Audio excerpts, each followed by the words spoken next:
Hey everybody, it's Maggie Mulhern from Modern Salon TV. Look who's behind me! That's the famed and fabulous George Papanikolas, the a balayage expert who is just taking care of all the celebrities in the world. He's a big global star.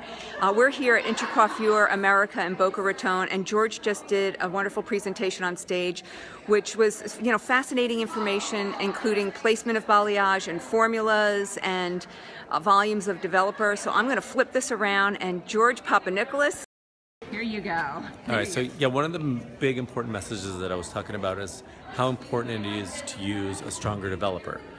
When everything's in open air, it lifts much more slowly, so you have to use 40 volume. It's so important. And for me, I also don't like using a ton of heat. It's better just let it sit, even if it takes an hour, let the whole thing process. Now, as far as placement goes, you want to make sure, especially at the root area, everything needs to be very, very delicate.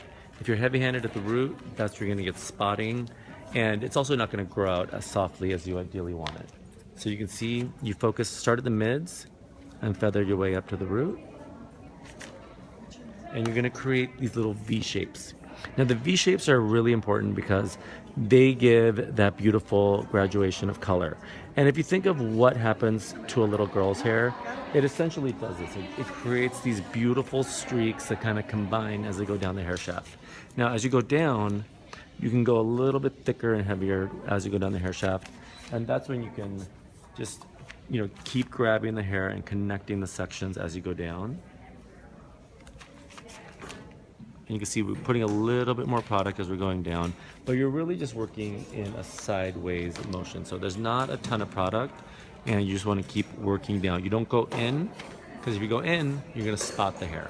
So you want to make sure you're going down the hair shaft. And then lift it up to show what you showed on stage, that there's no color at all underneath. Exactly. How come you don't use a board? You can. It's just personal preference, but if you feel more comfortable with the board, it's there for you. Okay.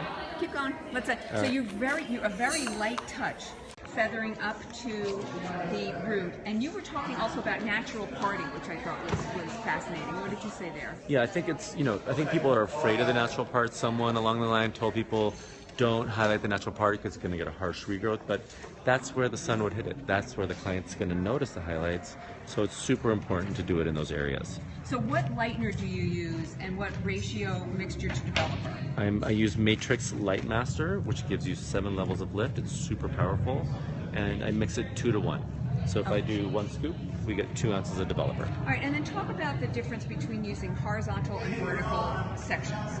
So for me, I don't want to work that hard. I do, but I want to get everything done really fast. So by working in horizontal placements, each one of these is going to get a maximum impact. And this is how the hair lays. This is how the natural hair lays. So you want to make sure that's how you're highlighting it, because if you work vertically, you're going to the highlights disappear into the hair. Where this way, you get that bold highlight from each one, and you don't need to do a lot. Because right now, where hair naturally falls, you're going to see those highlights. You don't necessarily need to do all the internal. Because for me, the less lightener on the hair, the healthier the hair feels. And I really just want every single highlight to really give us maximum impact. Okay, and then you do saturate the end? Not saturate, but you go heavier. You definitely want to go heavier through the mids and ends. But not saturated all the way through. What about people who do not have a set part? Pick one. Yeah, so Well, you always tell the clients, there's going to be one area I'm going to make the brightest, so just pick your favorite, and I'm going to make that the strongest. But then in those instances, you can go through and do more sections of hair. But you want to make sure they pick one that's going to be their favorite, because again, we're not going for a solid, one-note blonde. We're going for contrast and dimension, so you got to pick a place. How come you do not start at the bottom?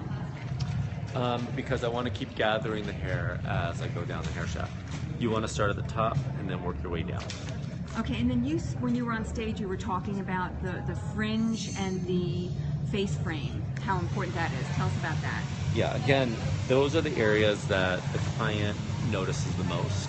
And if you look at little girls' hair, all those little baby hairs are usually really, really light. So you want to make sure you get those, and you want to make sure you get it right, because if you get spots, the client's going to notice. So you don't want to mess that part up. I know you work around the world. You're in Dubai, you're in New York, LA, and what was the fourth? London. London. So how is color different among those different cities? You know what, color now, there was a time when trends started in Paris, moved to New York, came to LA. Now it's instantaneous. Whatever I do in LA, the girls in Dubai want it tomorrow. You know, it's such an instant now, and the trends, they don't have that lag anymore. So you've got to stay on top of the current trends, because if you're doing the same color you were doing 2 years ago, you're way behind. Even if you're doing the same color you were doing 2 weeks ago, you're way behind. So it's so important for all of us to stay on top of the current trends, current techniques. Make sure you're creating like what people want today. Okay, so if you don't saturate the ends, what happens? Does it look like an ombre? I mean, what? Well, if you do saturate the ends, then it will have a much heavier kind of, you know, solid kind of end. For me, I like that variation in tone, so I don't necessarily like to saturate it.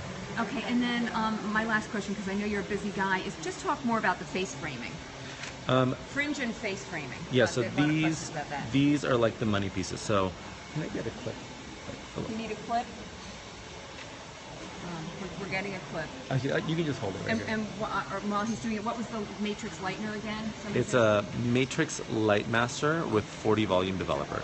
So here's the face frame. You want to gather this entire section, and here again you're working on a horizontal, but it's on her horizontal from her face.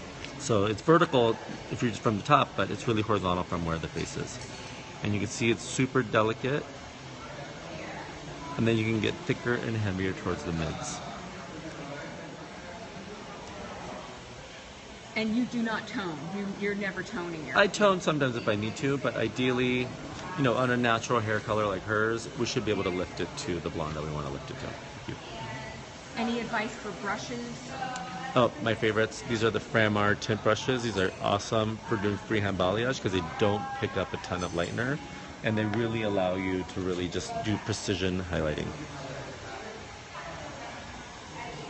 And George, tell us what your Instagram is. It's George Papanikolas, which is my name. GeorgePapanikolas. All right, you guys. Anything else that we should know before we say goodbye to you?